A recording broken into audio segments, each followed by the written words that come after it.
Saya harus ngomong apa adanya, nggak ada progres. Yang signifikan nggak ada.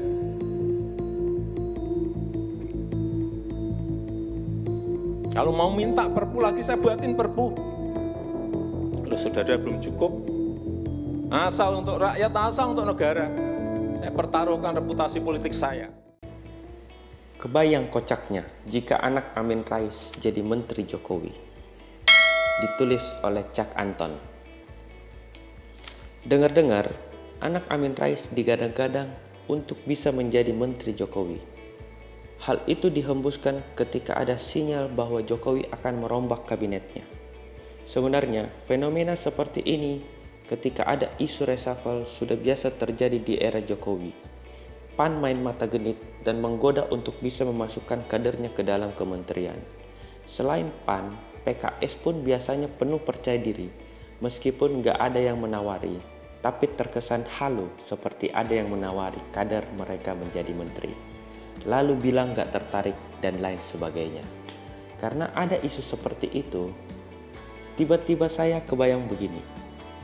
Ketika anak Amin Rais jadi menteri, terus ada yang nyeletuk sama anak Amin Rais dikala Amin Rais nyinyirin pemerintahan Jokowi. Itu bapakmu suruh diem kenapa? Kalau dia nggak mau diem, itu sama saja bapakmu itu doyan makan bangkai anaknya sendiri. Sebab kalau dia nyinyirin pemerintahan, secara nggak langsung juga nyinyirin anaknya yang jadi pembantunya Jokowi. Lalu, ketika Amin Rais diem dan puasa nggak nyinyirin pemerintahan Jokowi semenjak anaknya menjadi menteri, maka ada yang bilang, itu bapakmu kok jadi pendiam dan kalem ya sekarang? Apa karena cita-citanya sudah berhasil? Unjuk kekuatan dan membuat gaduh supaya bisa diperhitungkan posisi tawarnya. Dan pada akhirnya mendapatkan jatah juga, meskipun itu lewat anaknya. Pokoknya serba salah. Seumpamanya anaknya Amin Rais masuk dalam jajaran menterinya Jokowi, pengorbanan Amin Rais begitu besar jika itu benar terjadi. Bahkan dia seperti sudah siap meninggalkan sejarah yang kurang baik dalam negeri ini. Tetapi yang namanya orang tua, demi anak akan melakukan apa saja, termasuk jika itu harus kehilangan muka. Akan banyak bulian yang ditujukan pada anak Amin Rais dan pada Amin Rais itu sendiri. Tetapi kemungkinan besar, mereka tak akan pernah peduli jika kita lihat bagaimana sepak terjang mereka selama ini. Bahkan ada anak Amin Rais yang sudah jelas tertipu oleh drama Ratna Sarumpait pun enjoy aja.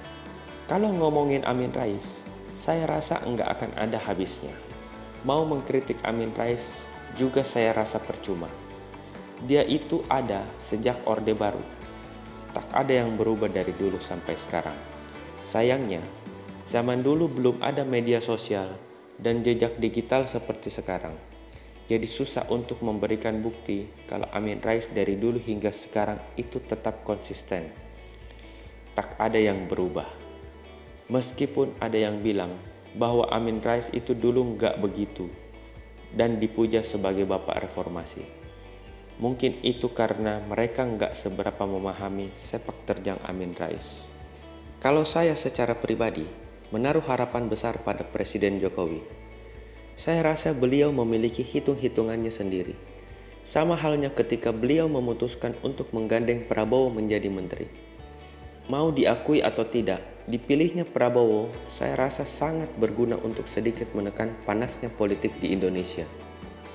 Apalagi di musim corona ini. Semua orang bisa mengambil kesempatan untuk membuat gaduh di tengah fokus pemerintah menanggulangi corona. Dan berupaya membangun benteng bangsa supaya tidak ambruk karena dampaknya. Terlepas kelebihan dan kekurangan orang-orang yang dipilih oleh Jokowi, sehingga membuat beliau marah. Tetapi saya yakin, apa yang beliau lakukan semata-mata demi bangsa. Tetap ada upaya untuk memberikan yang terbaik. Situasi detailnya tentu Jokowi yang tahu. Kita hanya memandang dari luaran saja. Tugas kita mencoba menelaah dan mengawal supaya Jokowi kuat dan tetap berada di jalur yang benar. Tak hanya mengkritik, mendukung, dan meluruskan setiap fitnah, serta pandangan yang salah pun adalah upaya untuk tetap menjaga Jokowi berada di rel yang benar. Paling tidak, jika melenceng pun bisa kita rambu-rambu. Soal kelebihan dan kekurangan, setiap orang sudah pasti ada.